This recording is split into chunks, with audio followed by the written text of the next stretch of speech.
Hey, good afternoon, good evening, everyone. Welcome to Researching China in a New Era. This is the second webinar in a three-part series that seeks to gain a better understanding of what it means to research in China today. This webinar series is sponsored by the Long U.S. China Institute at UC Irvine and the Council on East Asian Studies at Yale University. Last week's session examined current research conditions in Chinese archives. In a moment, we'll put the YouTube link in the chat for those of you who missed that one. Today's session focuses on ethnographic research. We're very excited to hear about current conditions on the ground from three panelists who are fresh from the field. Our next and final webinar on the topic of academic exchange and collaboration will take place on January 30th, and you can use the same Zoom link that you used for this session. All of the webinars in this series will be recorded, and we'll send a link to the uploaded videos to all registered attendees in the days following the webinar. This webinar will last approximately 75 minutes, and we'll aim to retain the last 30 minutes for Q&A. If you have any questions at any point during the webinar, please submit it using the Q&A box at the bottom of your screen. I'll now turn it over to Emily, who will introduce our panelists. Thanks, Denise. So we have three panelists joining us today, all of whom have conducted on-the-ground research in China in the past 6 months, and one of whom just returned from China yesterday or the day before yesterday. So she's a little bit jet-lagged, but we're looking forward to hearing what she has to say. Speaking first will be Lea Ke. Lea Ke is an assistant professor in the Department of Political Science at John Jay College, which is part of the City University of New York. Her first book, Marriage Unbound, was published by Stanford in 2022.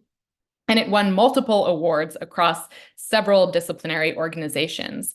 She's currently working on a project on LGBTQ activism in China. Speaking second is Wendy Leutert. Wendy is an assistant professor at Indiana University in the Department of East Asian Languages and Cultures. She is a political scientist, and her research focuses on the reform and global expansion of Chinese state-owned enterprises. Our third presenter will be Askan Weidemann. Askan is a PhD candidate in political science at the Goethe University in Frankfurt, Germany. He's also a doctoral research fellow at the German Institute for Global and Area Studies in Hamburg. The working title of his dissertation is Towards a Digital Mass Line, ICT Adoption and Institutional Change in the Chinese Petitioning System. He recently completed 6 months of fieldwork in China, where he was a doctoral research fellow at Tsinghua University. So we're very much looking forward to hearing what they have to say. Our first presenter again is Lea Ke. So Lea Ke, please go ahead. Sure. Let me first share my screen and let me know if you cannot see the PowerPoint. Can you see the PowerPoint? Looks good. Okay, I'll get started. So first, I want to thank Professor Baum and Professor He for organizing this event.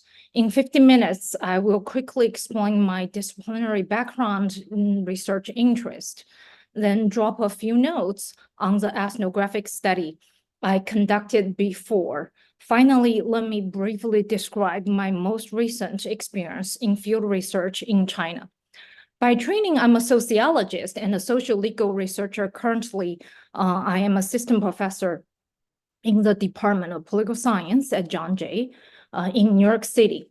My research, broadly speaking, focuses on law and society in contemporary China. In the past decade, I mainly studied divorce litigation in rural China. This line of inquiry culminated in a book, Marriage Unbound, State Law, Power and Inequality, which in contemporary China, which was published by Stanford University Press in 2022.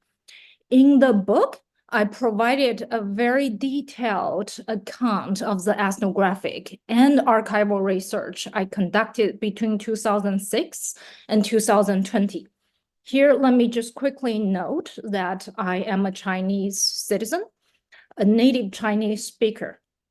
I was born into and grew up in Chengdu. For years, I thought I had certain advantages in developing ethnographic research. For example, from 2006 to 2011, I spent a total of 20 months conducting ethnographic research in 2 rural townships in southern Sichuan province. During those years, I took nearly 1,000 hours to observe face-to-face interactions between institutional insiders, especially judges and legal workers, and outsiders, including divorce litigants. Along the way, I carried out 115 in-depth interviews with litigants, judges, court clerks, village cadres, and government officials in charge of dispute management and stability maintenance, Weidemann. In addition, I gathered thousands of pages of court case records. These records later allowed me to systematically analyze judicial decision-making in divorce litigation. Finally, I should point out, I also collected archival records from various grassroots state bureaucracies. I gathered national legislation, departmental regulations, judicial statistics, news articles, and so on. In short, between 2006 and 2011, I was able to fully immerse myself in the life worlds inhabited by my research subject. I was able to conduct courtroom observations and in-depth interviews with local political elites. So much has changed since then. In the May of 2023, I went back to Chengdu to conduct preliminary field work for a new project after China's enforcement of, zero COVID policy for nearly 3 years. I stayed in Chengdu until late August. In other words, I was there for nearly 5 months. And then in December 2023, I went back to Chengdu to carry out more empirical investigation. Through these 2 research trips, I hope to build a new project, and Professor Baum briefly mentioned this project. In a nutshell, this is a study centering on LGBTQ activism and impact litigation in China. For the moment, I have 2 tentative research questions. One, I'm curious to what extent and in what ways Chinese NGOs have mobilized networks of experts to help LGBTQ individuals build legal advocacy within and outside courtrooms. And the other research question on my mind goes like this. How do non-state actors, especially NGOs and their allies and state authorities, co-produce knowledge concerning sexualities, families, and equal employment opportunity? Ideally, I would like to replicate certain research strategies I employed before. For example, I would love to observe face-to-face interactions between judges and LGBTQ litigants. I would love to interview judges, court administrators, and lawmakers who have had interactions with sexual minorities. In the past, such ethnographic research was instrumental for my project. These days, given my affiliation with American University, it's just unthinkable that any judges in their right mind would allow me to conduct courtroom observations or even interviews. In fact, last spring, I did reach out to several judges, and you can imagine the rest of the story. So I'm not very hopeful on that front. Worse, in December 2023, China's highest court, the Supreme People's Court, aka SPC, announced that it will reverse a decade-long practice of upholding court decisions online. In my circle, this is a seismic change. Practically, this means that in the years to come, courts nationwide would publicize significantly fewer rulings online. This means that researchers will lose a significant source of data, and this also means that legal professionals and the public would have fewer chances of comparing their own cases with similar ones the court system processed previously. Long story short, the Chinese court system has become less and less accessible these days.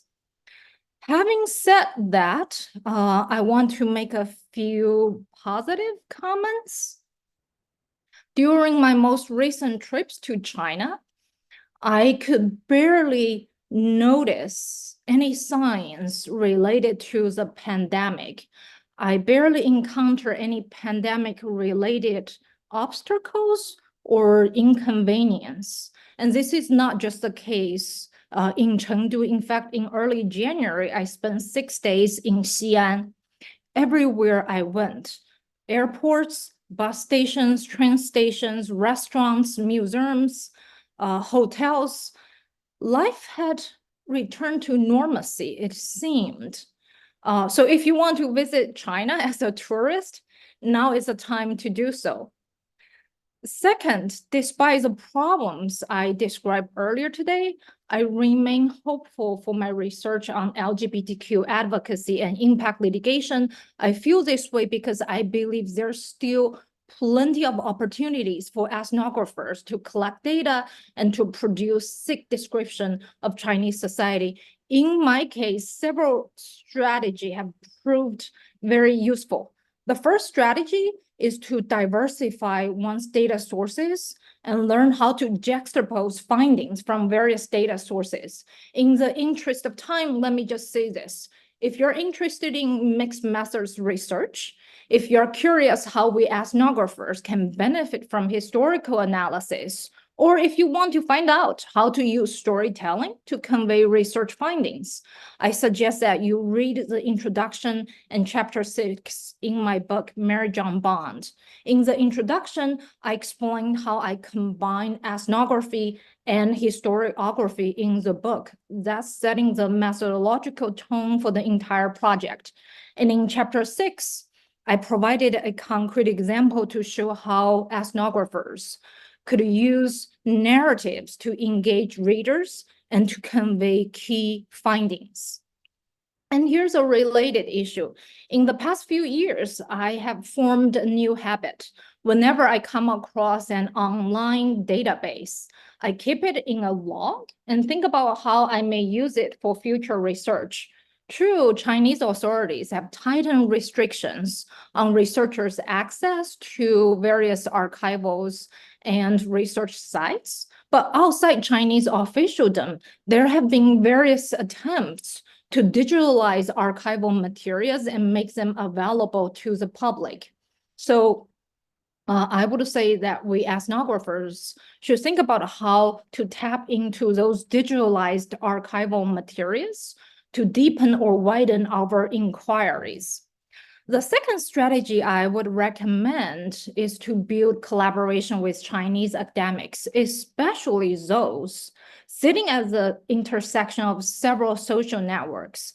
Since 2018, I have been making consistent efforts to cultivate ties with academics based in mainland China and in Hong Kong. Now I have a collaborator who teaches at the Chinese university, who serves as a consultant for NGOs, and who has assumed certain roles in a local women's federation, Fulian, part of the Chinese state.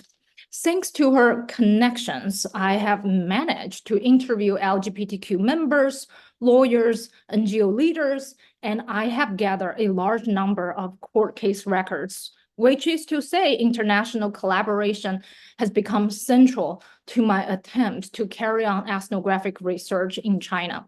Of course, my collaboration with Chinese academics have generated expected as well as unexpected challenges. In fact, I'm still mulling over these issues. During the Q&A, I'll be happy to say more along this line. For now, I'll just put it this way. It's very much about trial and error, and we ethnographers are no strangers to such explorations. Last but not least, these days I constantly think about where or how I can draw the line between the permissible and impermissible in China studies. I should explain that LGBTQ issues have become so politically sensitive and risky in China these days. So for me, I really wish I have a well thought out solution, but at the moment, what I can do is share certain observations with you. Many of my research subjects, academics, lawyers, NGOs, have had some exposure to state surveillance and scrutiny. Some have been interrogated by Guan or Gong'an. Unsurprisingly, they have built plenty of local knowledge and lay expertise thanks to their frequent interactions with authorities in charge of national security. So what I do is I listen to them, take their advice very seriously. If they tell me do not go near X, Y, or Z, I very much respect their input. At the same time, I also want to emphasize that I try to stay dispassionate, as much as possible. I've seen a lot of self-censorship among Chinese academics. I've seen a lot of fears, anxieties. Some are justifiable, grounded. Others are more or less conjured up images. So, let me just conclude my presentation this way. Have passion, compassion, but also stay dispassionate. That's it. I look forward to your comments and questions.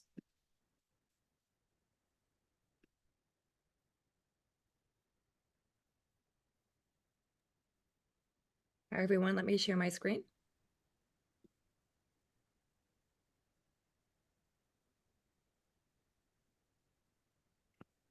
First of all, I'd like to begin by thanking the organizers for the invitation to participate in today's panel.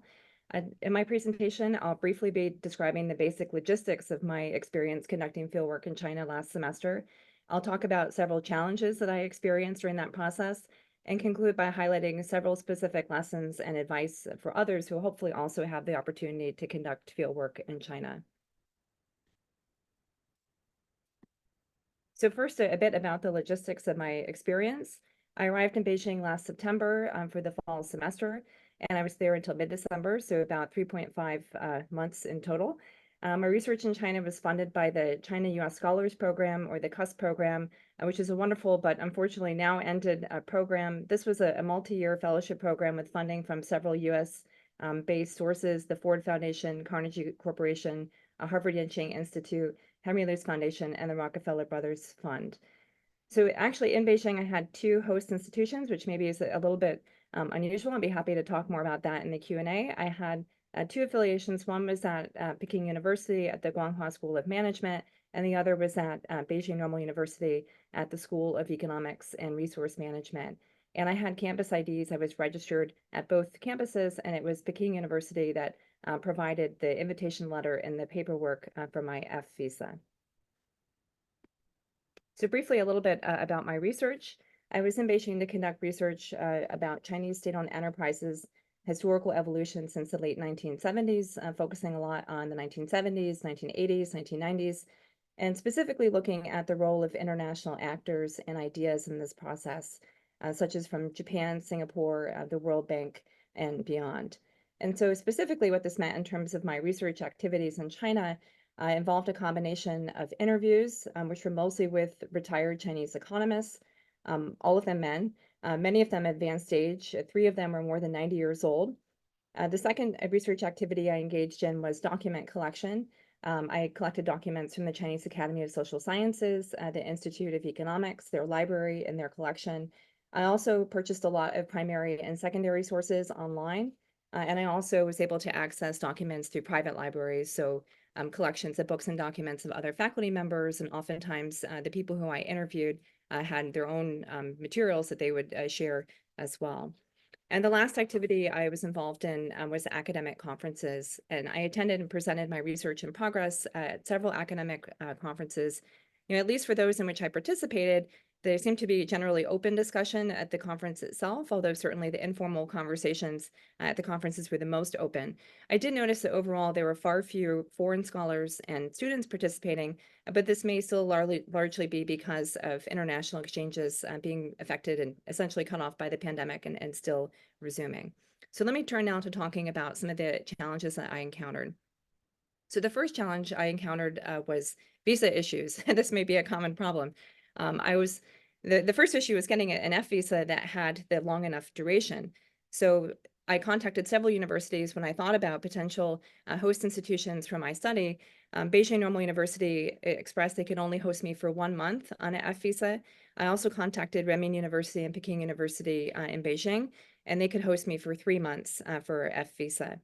It also seemed that single entry F visas are still very much the norm. And so unfortunately, leaving the country to reset the visa clock and then come back was not an option.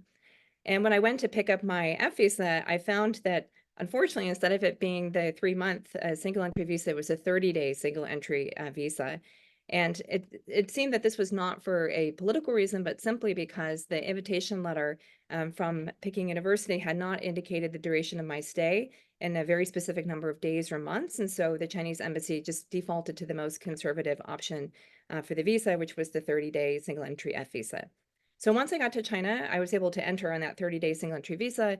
And once I arrived, I was able to work with the university to apply to not only extend my existing F visa, but actually apply for a new one of another 3 months. And so in the end, after all the stress, I felt quite lucky to be able to have 3.5 months in China at the end of that. The second challenge I faced, and this is something that seems to be a cause of the pandemic, caused by the pandemic, and certainly does not seem to be going away anytime soon, and that is new reservation systems to enter university campuses. So in the picture on the upper right-hand corner here, you will see the gates of Peking University, and you can see the area where you have to basically to go in and scan and register to be allowed on campus. I should have also explained that the picture in the bottom right is my face after I came out with my new 3-month F visa. I was very, very happy, and anyone who's had bureaucratic challenges in China or visa issues in general just knows that feeling when you finally get the visa that you're hoping for. So the new reservation systems to enter university campuses, basically you had to register in advance in order to go onto the campus. And this was pretty inconvenient because it meant that anytime I wanted to go onto a campus, I had to find someone who I knew there and get them to make a reservation for me for the appropriate day and time. And universities did have these general slots for general public members or tourists, people who wanted to come and visit the campus for a non-academic reason, but I never figured out how to use that system. And so I always tried to find someone who I could get to make a reservation for me. And even though this seems like a minor inconvenience for an individual, I think more broadly, it's a really big barrier for academic exchange in China right now across university campuses, especially for foreign scholars who might be less embedded in local professional networks and able to always find someone to get a reservation. Before this system of new reservation, the system of reservation for the campuses, if I saw a notice for a talk that seemed interesting or relevant to my work on a university campus, I could just go and attend. And now it's become more complicated, and it just creates an extra bureaucratic barrier. It doesn't seem like it's going to be going away anytime soon. So another challenge I encountered was when I mailed all of the many books that I had purchased and collected, you see in the pictures there, back to the US at the end of my fellowship period. And I had mailed things that were books and also items that were not books. And so the items that were not books showed up very soon in the US, and it took more than double the amount of time for the books to actually arrive. And for several weeks, there was no tracking information that was displayed, and I just felt very panicked because of the value of the books inside and all the time and effort that had gone into collecting them. And I finally just got them this past weekend.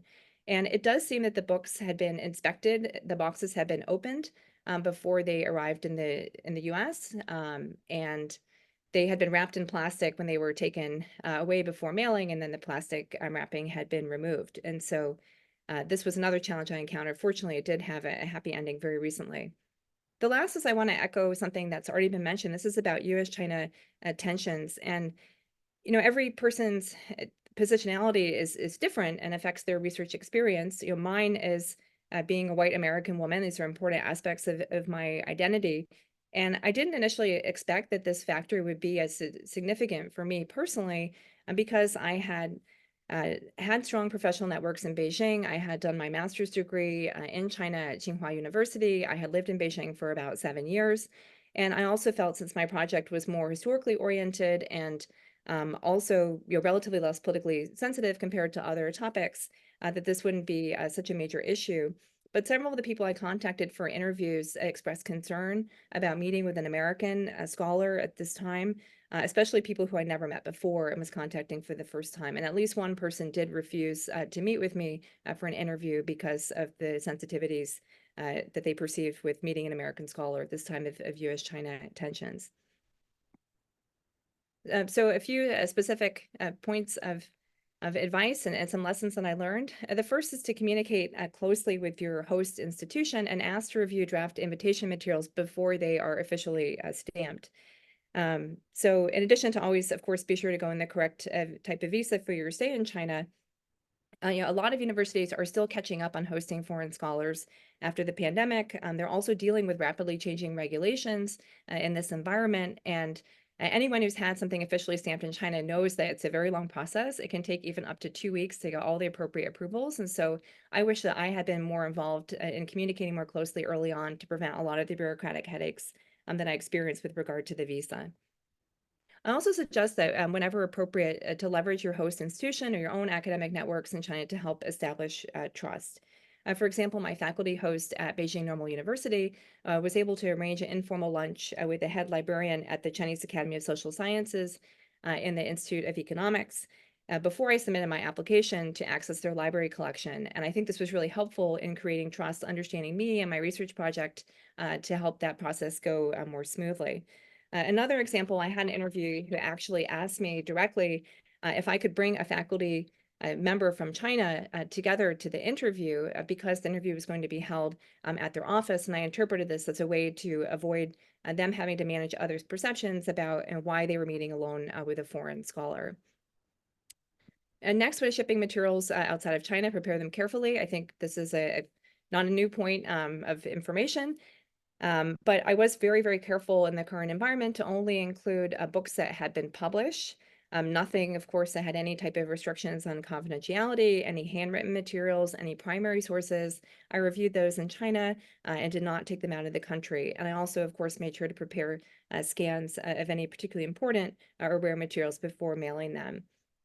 And the last thing I want to say is to recognize that the political environment for research in and about China is also worsening in the US. So it's worsening in China, but it's also worsening in the United States. And it's probably going to get worse in the coming year and potentially in the future as well. So I would advise anyone who plans to do field research in China to be prepared for potential scrutiny and questions about your research, about your funding sources for your research in the US as well as in China. I think it would be a really good idea, good practice for customs in China and in the US for immigration to prepare and have on hand printed documents with details about your research, about your funding, about your home and host institution, the names and phone numbers of your university or fellowship contacts. I think this would be a really good practice. So let me just conclude to say that I'm very happy to be a resource for anyone attending today who has further follow-up questions. Please don't hesitate to contact me in the future. I put several forms of contact information here in the slide. And the challenges that we face doing field work in China are serious and they're growing and becoming even more concerning. And I think every person has a different perception of risk and has different concerns for them individually based on their own research and their own background. And it's honestly never been easy to do field research in China. So I think this is a great community of people who have faced challenges in the past, will face them in the present, will face them in the future. And I think it's more valuable than ever to keep building this community of scholars to share experiences, resources, and help. Thank you.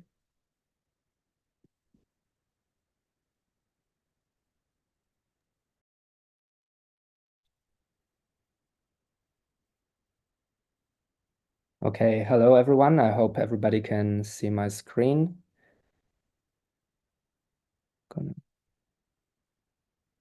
Okay, so greetings from Germany. I'm a doctoral researcher here at the German Institute for Global and Area Studies in Hamburg. And I want to really thank the organizers for inviting me and also organizing this webinar series, and also to the other two presenters for their very interesting presentations. So as I said, I'm a doctoral researcher and I'm now in the third year of my dissertation project. And in my dissertation, I engage with the topic of digitalization and institutional change in the Chinese petitioning system. And for my dissertation, I was in China from March to September 2023 for my fieldwork. This was more social scientific fieldwork and not ethnographic fieldwork, and was mostly of an exploratory nature. This was also the first time I returned to China since 2019, as is probably the case for most of you. And it was my first time conducting fieldwork in China, so being in China not for study or work-related reasons. So first, I would like to briefly talk about my personal process and then about some observations, challenges, and strategies that may be more generalizable also, and especially useful for other junior researchers. So as probably many of you know, the Chinese petitioning system, so 信访系统, is a traditional complaint channel in China which allows citizens to lodge complaints with the government. However, this has also been a very sensitive topic, and as it is related to social stability and has also experienced many human rights violations and issues in the past. So coupled with my topic and the COVID-19 pandemic, as well as the general international political climate at the time, I was not sure at all if I could go on fieldwork for my dissertation, and I was also generally advised by my supervisors in Germany not to plan to conduct fieldwork at all. So I was originally prepared to have an entirely document-based research design. However, I still decided to try to gain field access. And I then saw a good opportunity for field access by applying via Hanban's China Studies program, which offered a joint PhD fellowship. So this is the 新汉学计划. And they offered different partner universities in China. And I decided to apply to Tsinghua University because one of the listed supervisors there is a well-known expert in the field. And the administrative process proved to be quite complicated and untransparent. This involved writing a research proposal and a letter of motivation in Chinese, also conducting an interview in Chinese, and 2 letters of recommendations by scholars in Germany and in China. Surprisingly to me, the application did succeed despite my research topic, and I then entered China in mid-March on an X2 student visa. On arrival, I was based at Tsinghua University, and I was associated there with the School of Social Sciences and the Tsinghua Data Governance Research Center, the 数据治理研究中心. And my original plan then was to do exploratory fieldwork first to see what, if anything, was still possible. And my first step was to try and gain field access via this research center, and then hopefully conduct expert interviews with scholars in the field, followed by a comparative case study between selected Chinese cities and their development of these online petitioning platforms. It also started quite promisingly.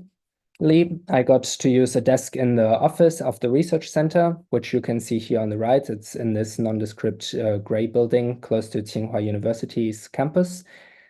And my supervisor was also very supportive, so he helped to suggest a number of contacts for me. He also told me that I could reach out to colleagues at the institute who were working on similar projects, and told me that there was an opportunity to attend a conference on petition work in May in Beijing, where I could then connect with other scholars working on this topic.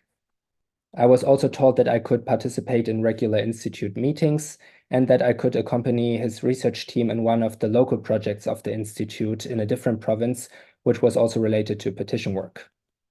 I then began in this first 2 months to conduct a number of interviews with scholars and colleagues at the research center and also an expert of a petitioning think tank in Beijing.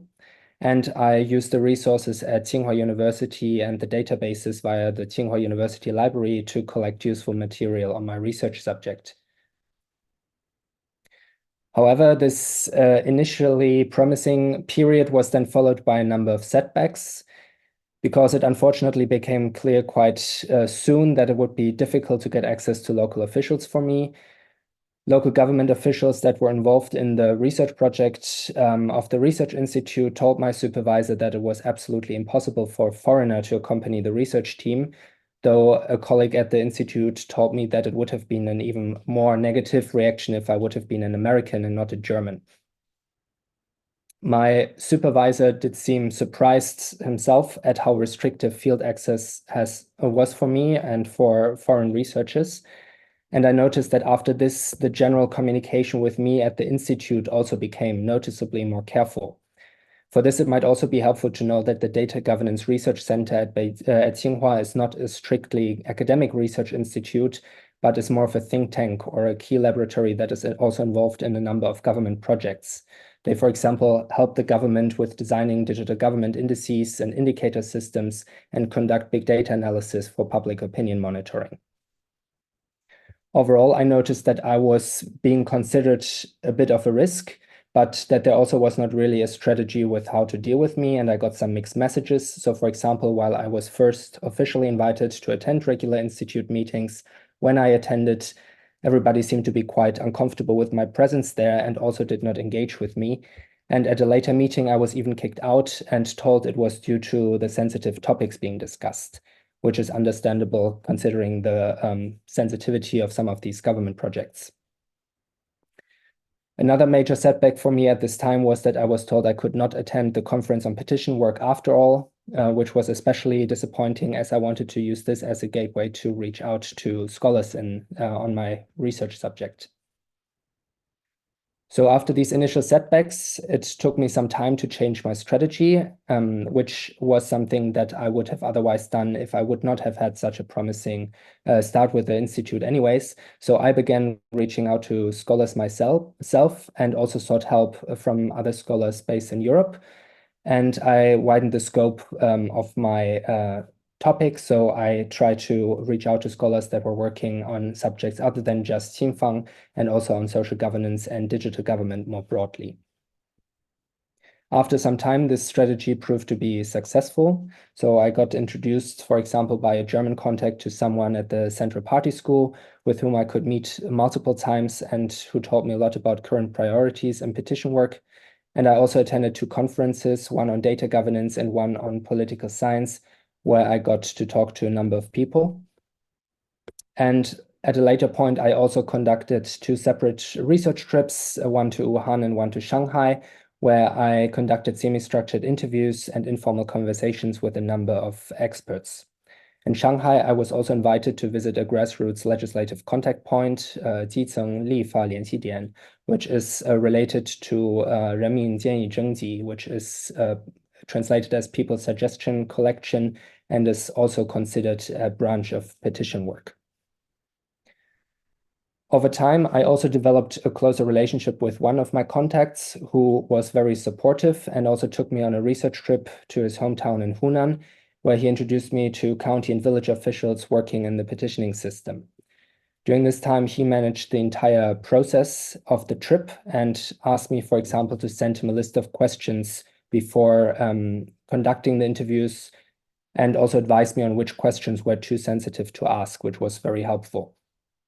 He also helped me find a research assistant locally, an interpreter, which he said was advisable due to the heavy Hunan dialect, especially on the countryside. However, he also made it clear that I should not give any written information on my topic to the research assistant and should also not mention that I study the petitioning system and instead should use less sensitive terms such as social governance, also when interacting with his family and friends. During the entire stay, he was then the mediator, and I did not get the personal contacts of the officials myself. So my contact would set the meeting time and place for me, and I would meet the officials then. However, besides these interviews, I also got myself some free time. So I traveled to Zhangjiajie, for example, and learned to play mahjong. So in summary, I can say that despite my initial obstacles, the trip was still mostly successful. I did conduct a diverse range of interviews and also collected vital documents that would be hard to access abroad. Really, this was a process of trial and error, as Lea mentioned in her presentation. And I think now I do want to return for a second shorter fieldwork trip later during this year to conduct some follow-up interviews with some of the contacts I met. And now in the second part of my presentation, I would like to briefly talk about some challenges, observations, and strategies that might also be useful, especially if you're a junior researcher like me with little experience in doing field work. And I will start with the first one that was the most challenging for me was how to build a network and finding interview partners in the first place. This was something that took me quite some time. And I think this was mostly due to a combination of the sensibility of my research topic and of course also my junior researcher status. So I did have little to offer in exchange. So if you are planning to do field work like this, you should plan enough time for this. Another point is called contacting. So just reaching out to some of the scholars and people myself is something that did work in some cases. I got some positive responses. However, in most cases, I did need to be referred by someone, especially when talking to officials. And one of the contacts also expressly told me he would not have talked to me if it was not for a mutual contact. Snowball sampling is something that worked in some cases where I got some useful follow-up contacts. However, most officials I talked to did not want to refer anyone. And in one case, one of the interviewees even told me that he is the only person I should be talking to because he knows everything about my research subject. Regarding the recording of interviews, I did not record all my interviews and none of the informal conversations, but I asked in most cases. And in some cases, my interview partners told me from the beginning that they did not want to be recorded. However, many others were fine, even some of the officials. So this is something that I found quite interesting. And then another point that was also mentioned by Wendy is campus access. This is also something I struggled with. So accessing university campuses, you need to register in advance, and this can be quite inconvenient, especially if you want to conduct interviews on campus. So in one case, for example, one scholar had to meet me outside because registration was already fully booked for that day, and even him being a scholar at that university did not allow him to register me when the slots were already fully booked. Another point that was interesting to me was to notice that also data access does differ a lot between Chinese scholars. Some told me that they do not get access to petitioning data at all anymore and therefore changed their research focus. And others, on the other hand, told me that they do get access because they are involved in some government projects where they help the government design some of these petitioning platforms. But in those cases, they are then not allowed to share this data or publish the data publicly. However, these were still useful contacts because they could tell me about the general reform goals and systemic trends that were going on in the system. Another point that is also commonly mentioned is by others is that access may depend strongly on location. In my case, my research institute at Tsinghua was involved in some sensitive government projects, so I may have gotten more access in some other locations. However, it was also an interesting research site, and I did get useful help from this institute as well. And due to different local priorities and model projects, there's also a difference in the perception of what petitioning work actually is. This may also be the case for some other topics. So I noticed that in Shanghai, because they have a different approach to petition work, there seemed to be easier access to this topic than in Beijing. So this is something that may be worth considering. Regarding data security and data storage, I used an old phone and old laptop and completely separate devices from the devices I usually use in Germany. This was also convenient because of the now quite unique Chinese app environment. And before going, I'll also discuss the best steps of storing and encrypting data in line with my German Institute's guidelines. This is something that you probably want to discuss with your institute. But during my entire trip, uncertainties remained due to the Chinese data laws and also the new espionage law that came out in summer. Then a last point I want to make here is also about the Chinese scholarship. This is something that is being discussed a lot currently in Europe, and I think it's the same case in the US, that generally Chinese funding is viewed very negatively these days. In my case, at least, I can say that virtually there were no requirements or oversight during my stay, and I only had to submit a brief report of my progress and an end-of-term report, and there were no attempts made at influencing or reading what I write, and no requirement to present my results or anything. So in case you're a junior researcher in need of funding and access to the field site, at least in this case, I can say that the scholarship was a very useful gateway.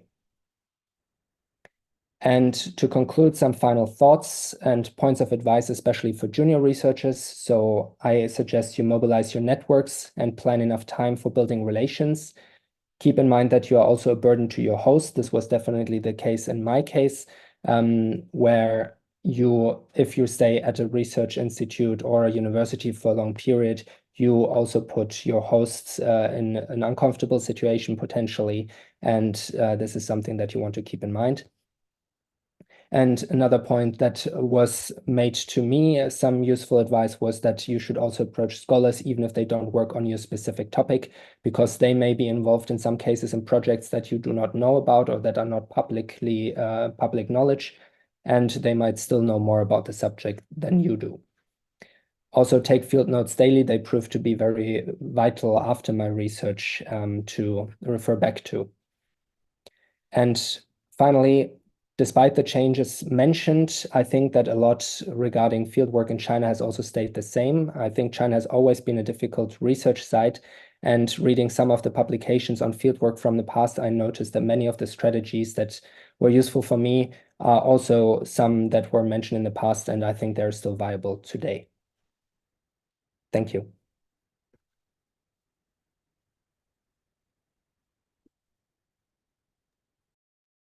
Thank you so much to our three panelists for their engaging and lively and useful presentations. I was both filled with hope to see the photograph outside the visa office and shared in your chagrin at some of the setbacks, but I find the strategies super helpful, and I'm sure the audience does as well. We have about 10 questions in the Q&A, and others are welcome to add them as they like. As I look through the questions, it seems that there are some preliminary questions about paperwork and visas, and then presenting oneself and informants. Why don't we start? There were a couple of questions for Wendy. If you could please briefly repeat the suggestions of the documents to carry with you at customs. We have two such questions. Actually, all of our panelists could turn on their videos. Welcome back. Wendy, could you share with us again the paperwork you suggested? Absolutely. I knew I only had a few minutes left, so I apologize for speaking more quickly than usual when I was talking about those documents. So I do think it would be a good practice, both entering China and returning to the US, to have a folder with printed copies of certain documents in order to provide them to the immigration or customs officer. So it's some specific documents, for example, the invitation letter from the university in China. Ideally, everything would be bilingual, right, in Chinese or English. Also, a award letter from the grant, which oftentimes will include at least the title of the research project that's being funded. So some corroboration institutionally of the topic and the things that you'd be working on or have been working on in China for the research. I think it would also be useful to provide from the home university a proof of employment, or if you're a student, a proof of your student identity, even just like your student ID card, a copy of that. And I did hear anecdotally that some people, at least in the United States, who have been applying for F visas have been asked to show this proof of employment. So you could just prepare it to show identity. I also thought it'd be useful to have the contacts of the university, both the home supervisor, the name and phone number, email address, as well as that for the faculty host, if there is a host for you, the host institution in China. And the reason why I brought this up is I actually had no questions about this when I entered China, but when I came back to the US, I was asked questions about the funding sources for my research and whether they came from China or the United States.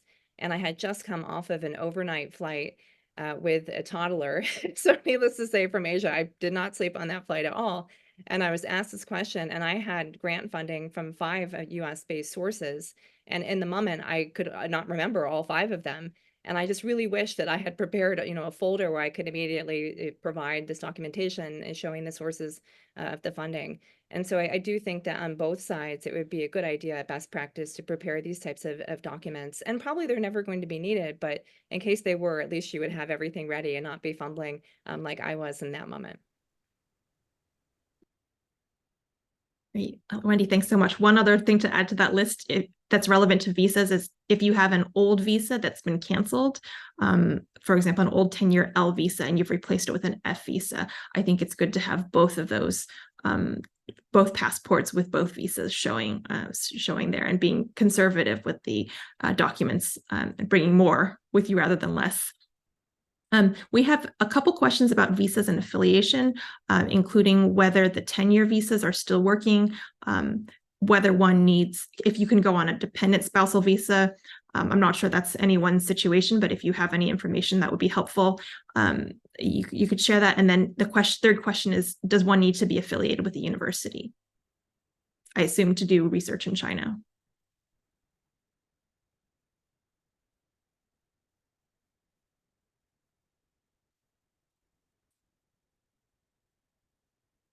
I would, let me just chime in.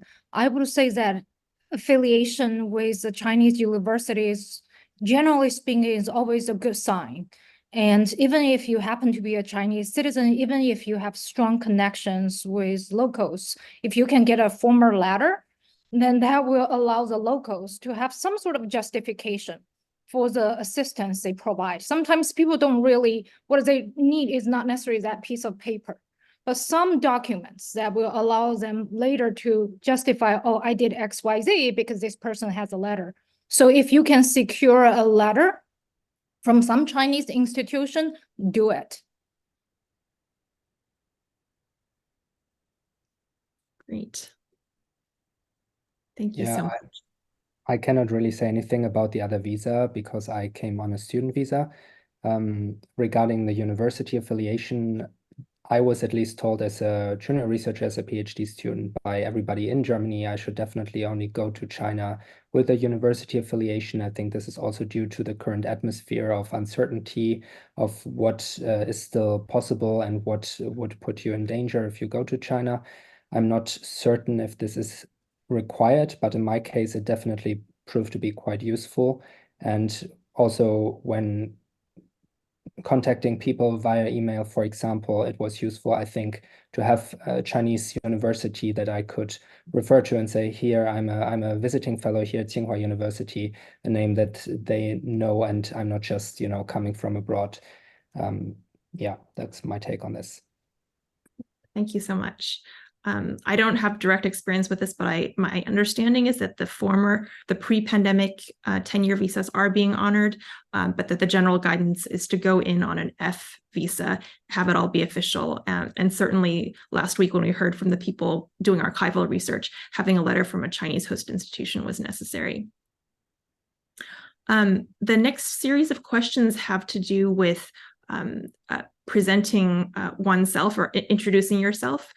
So these came in when Professor Lee was giving her talk, but I think all panelists could respond. So questions are, how did you position yourself in front of government officials? How did you introduce yourself and present your background positionalities in the legal and bureaucratic contexts? Yeah, I can speak first. I think this really varies from one study to another. And certainly how you present yourself, how you frame your research very much depends on the context. So I would say two things immediately come into my mind. One, as an ethnographers, in general, we're not really obliged to share every bit of our research with research subjects. So my point is, no, don't lie. I will never, lie about my danwei or institution affiliation, but I can be selective. I can present one part of my research to research subjects, a part that is less sensitive or risky, and then de-emphasize other parts. In my first book project, I always introduce myself. I'm a sociologist. I study Chinese family. And that's less risky than me saying, oh, I study the legal system. So that's the first thing on my mind. And the second one is, I would say when you are first in the field, hold back. You need local knowledge to figure out what is appropriate, what is not. And as time goes by, you get a better sense of how people in the field at your research site, how they perceive risk and threats. So this is very much content specific. And I would say learn from your own research subjects. Great. Thank you. Do any of the other panelists want to chime in on this question?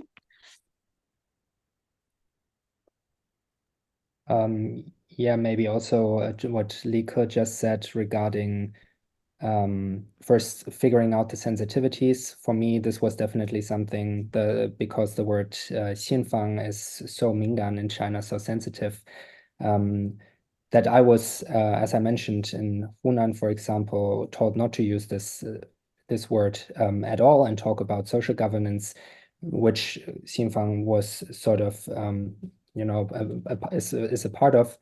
And I started to, in my other interviews and in my contacting interviewees, I started to use this term more and more often, rather than xinfang. And with regards to my research topic, of course, I was also interested in the background and the overarching topic of social governance itself. And I could still ask questions about xinfang then, but I started to soften the language, so to say, in the way that I approached people. Thank you. Anyone else want to chime in? If not, maybe a follow-up question. An anonymous attendee asked Askan, how did not being forthright work with the IRB? Maybe one way to ask this question to the group is to ask if you went through any kind of a review of your research process before you went to the field. Yeah, so we had an ethical review at the German Institute for Global and Area Studies before I left. Not being forthright in this case, it was just to people basically, not the interviewees. So it was, in this case, to friends and family that were not part of the research project, that I should just not, basically, I should not shout out loud that I'm doing research on petition work wherever I go.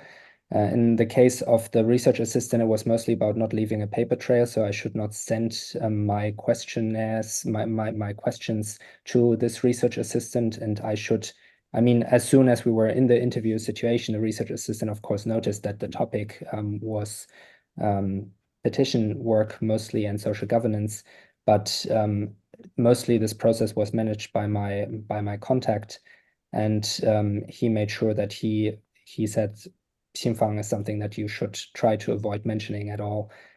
So I just followed his lead on this one. Thank you so much. Would anybody else like to chime in on this question? If not, there's another question in the Q&A from Goen Lee to Professor Lee Ke, which is, I think, in some ways related to the previous question. And it asks, how have your current strategies changed from the previous study to the current study in protecting research participants from the possible dangers upon publication of your research? Yeah, that's a really good question. In fact, I'm still mulling over these changes. Around 2006 and 2011, sexuality, the word 性别, the Chinese word 性别, didn't really strike many people as politically sensitive. If you explain yourself by saying, oh, I study gender relationships or gender roles in Chinese society, that's very much a sociological topic. And but nowadays, it's so different. So the situation is a lot serious these days. And when I was conducting my first ethnographic study, it didn't really occur to me that I must try extremely hard to protect my research subjects, as long as I anonymize my research site and individuals in my study. That was it. But these days, as I reach out to NGO leaders, LGBTQ members, and lawyers, even Chinese academics, earlier today I mentioned my collaborator. She is well established as an academic, and because of her work for local Chinese government, she has certain protection, and yet this is someone so concerned about state surveillance, about official scrutiny. And in my interaction with her, we constantly talk about what we can do and we cannot do. So all in all, this is just to say that, yes, this is a very different era. And again, I would say how you draw the line between the permissible and the impermissible really depends on your own position in Chinese society. For example, during this winter break, I talked to 2 Chinese lawyers, and they have this very small law firm which has tailored its legal services to LGBTQ groups. When you think about the kind of legal work they do, you would imagine these guys must be really nervous and anxious about their work. Turns out they have learned so much from their routine interactions with state authorities. They know where the red line lies, and they have been pretty successful developing a profitable legal business, at the same time helping out LGBTQ individuals. So my point is, again, I don't think I can say something very generic or general. It really depends on the context and the particular individuals you talk to. But I would say listening to them very closely. Great, thank you so much for that. Would anyone else on the panel like to speak to the question of protecting informants?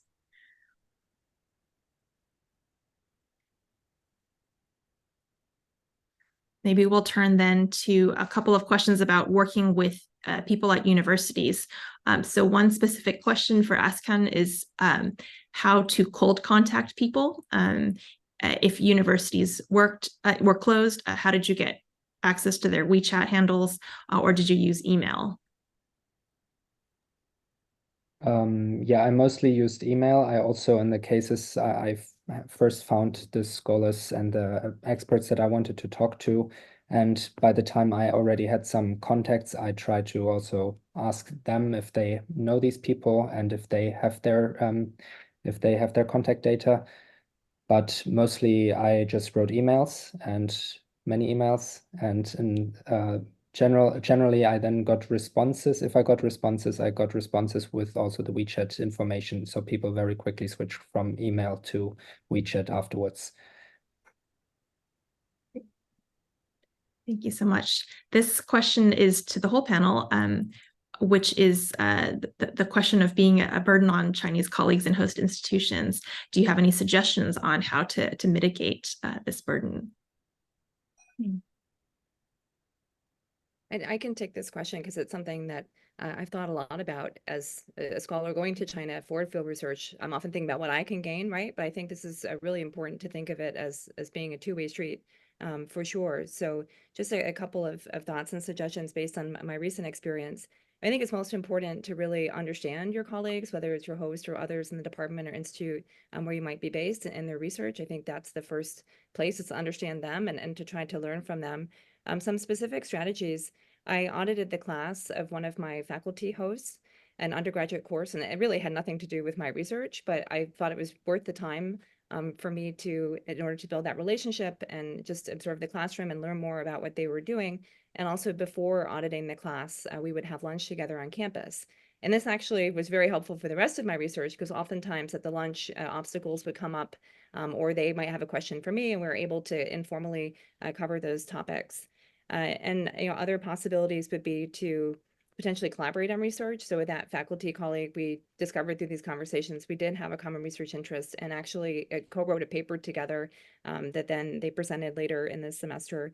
And that may not be the case for everyone necessarily, but maybe there's other ways to provide feedback on research and progress that a faculty member is doing, for example, to try to make sure this is more of a two-way street.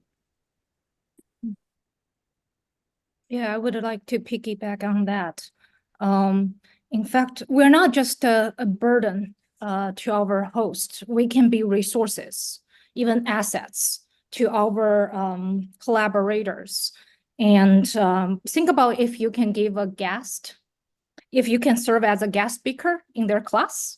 Of course, you probably can't talk about very sensitive issues, but you can talk about methodology, for example. You can talk about social or political theory, right? So you can offer a lot as a researcher, as an instructor. And another thing you can share is, hey, if you're gonna organize a panel, invite some Chinese academics to the US, you offer some opportunities. So in principle, I would say, think about what you can do in return for your hosts. And perhaps you can figure out something. Yeah, I would agree with that. And I think this is something that, looking back, is something that I wish I had tried to do more. In my case, it was also a bit difficult, I think, because of the initial setbacks that I mentioned, that there was this general atmosphere of also not sharing with me, so not inviting me to these meetings. So the opportunities to engage more were not that many. And also because being a junior researcher, I felt that in some cases, yeah, there was also a lack of interest. It's probably easier if you already have a better standing. I think in some cases there were opportunities. Then I was also being careful whether or not this is something that I should already engage in. So, for example, one case with someone from a think tank on petition work. That person was very eager and also learning about Germany, how we do petition work in Germany, and also asked me, for example, to help him publish petition work publications that they had at the think tank in Germany. So this is something that I, can vaguely make agreements for, but this is not something that I can immediately do, or I'm not certain whether this is something that I should engage in. But otherwise, I think definitely it would be helpful to offer something like give a presentation, or yeah, as you mentioned, also help out in a course or something. And another thing that was mentioned at another event I attended was that maybe it's also helpful not to stay at one research site for too long. So in my case, I stayed for 6 months at one site. So you, for an extended period, you might be a bigger burden on the host than if you just stay for a shorter period. This is something to consider if you have the opportunity to go to different host universities, that is. Yeah, I'll say one more thing along this line. Chinese parents are very eager to send their children abroad. And yet these parents often have limited knowledge about higher education in the US or in Europe, right? And we know a lot along this line. So think about how you can offer assistance, feedback to your host if they have children and they want to send their children abroad. That's another topic you can definitely talk about, and it's generally safe. Thank you. That's definitely a way to make one useful to hosts. We have about 7 minutes left and more questions than we may have time for. So let me choose a few that are different from what we've talked about so far. One of them is to ask about how to deal with the psychological aspect of being refused or being turned down during fieldwork. Do you, as scholars in different points of your research career, have advice on how to bounce back?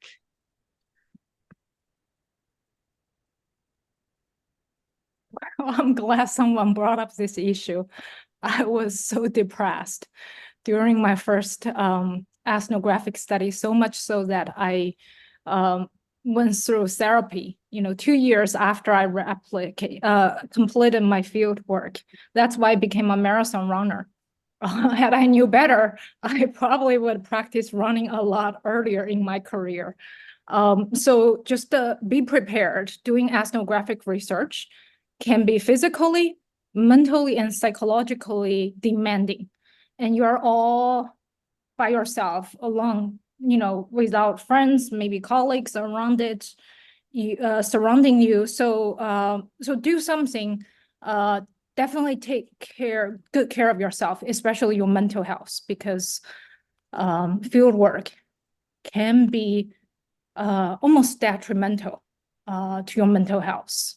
So I just want to say, hey, that's my experience. Be alert. These are really great points, and I just wanted to add on to them by saying that this is such a common challenge, and I also really appreciate that this question has been raised.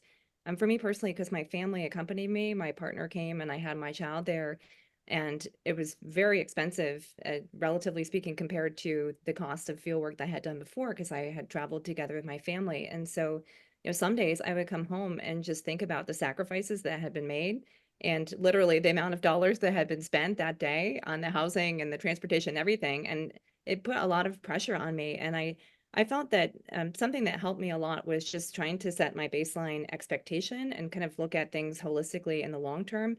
It helped me to look past the short-term setbacks. First of all, something is better than nothing. So sometimes I would think back to the golden years of the late Hu period and the early years of the Xi Jinping era. And that would make me feel very bad, when I was a graduate student and I had, a lot of time, maybe not as many resources, but a lot of time and a lot of access. And that made me feel very bad. But then when I changed my point of reference to thinking about the pandemic years, when I couldn't even go to China, then I felt really grateful for the things I was able to achieve, even if they were maybe less than I had hoped or expected. And I also remind myself of a whole generation of China scholars who had not been able to go to China for so long in earlier periods of Chinese history. And I found that really comforting and encouraging and inspiring from their example. So I don't know if the recommendation here is something is better than nothing, but I wanted to share a research philosophy from Kristen Looney, who's the scholar of China at Georgetown University. And she recommends having high hopes but low expectations. And just to try to manage your own expectation and remember that every time you're failing or you're being turned down for an opportunity, it means that you're trying. Yeah, I agree to everything that you two said. And I think for me, definitely this 6 months was an extreme roller coaster ride of emotions. So starting out with extreme joy that so many possibilities were there, despite my initial fear that nothing would be possible, then going down and basically to the rock bottom, feeling like nothing would work anymore, and especially because of a lack of social interaction. So I was really at the point I've never been before in my life that I really just hated China for everything. I since bounced back. But yeah, especially if you're a junior researcher, and in my case, this was my first fieldwork experience, so I did not have anything to compare it to. What was really helpful for me was really to talk to others, especially other PhD students in my situation, or just also PhD students back at home, because then you also realize what you have actually already learned. This is something it's very hard to measure while you're still in the field, to know that you actually made progress. And when I then reached out to some people in Germany, I realized, yeah, okay, everybody's kind of in a similar situation. And yeah, so this was quite helpful. And I wish I had the discipline to run a marathon, but that sounds sounds also very healthy. Thank you all for such inspirational advice. Seeing that we're close to time, why don't we ask a final question? There's an anonymous question in the Q&A that is asking, broadly speaking, about writing things like op-eds and speaking publicly about the political situation in China. So the question is, do we, as scholars, change the way we write or interact with the media in order to maintain our ability to go to China to do field work?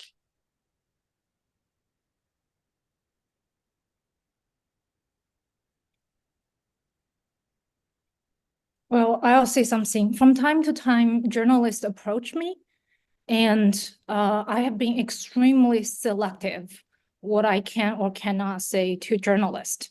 If journalists ask me about Chinese women's, rights or certain demographic shifts, I feel okay, this is safe enough. Perhaps I can provide my expert opinions. And one point, someone approached me, asked me about the white paper revolution. I was like, no, I will never reply to that journalist. So this really depends on the topic journalist brings up. And so that's just so far my approach to this issue.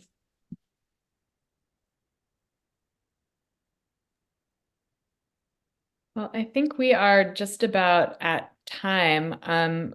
Thank you all for attending this webinar. Thank you to our amazing presenters. I learned a ton, and I think this was just really instructive for everyone. Our third and final webinar, which will feature Joseph Escherich and Michael Soni, will be in 1 week. That's on January 30th at the same time, so 5 p.m. Eastern, 2 p.m. Pacific. You can use the same Zoom link to attend, and we hope to see you there. Thanks again for coming.